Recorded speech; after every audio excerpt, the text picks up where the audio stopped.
One bright morning, Emma sat by her window, drawing butterflies in her sketchbook. The garden outside was alive with birdsong. Suddenly, a new voice called out, "Walk! Hello!" Emma looked up. On the tree branch sat a bright green parrot with golden eyes. "A parrot? Here?" she whispered. The bird tilted his head sadly.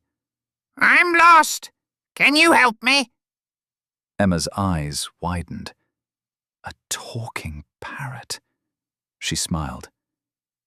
"Of course. Let's find your home."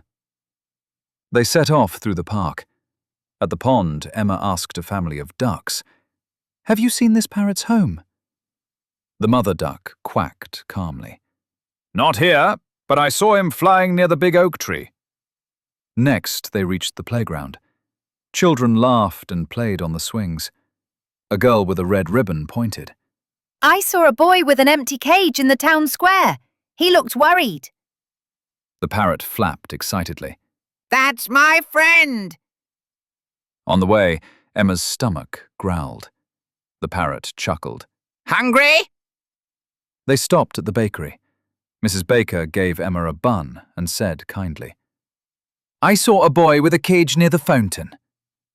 At the fountain, a boy sat sadly with his empty cage.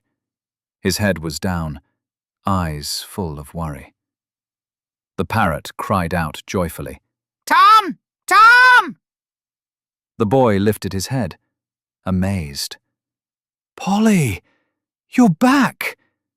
He hugged the parrot tightly, then turned to Emma. "Thank you so much. I thought I'd lost him forever." Emma laughed softly. "He's clever. He asked me for help." Tom smiled. "Yes, Polly talks a lot, sometimes too much." That evening, Emma walked home. Her sketchbook was full of drawings, and her heart was full of joy.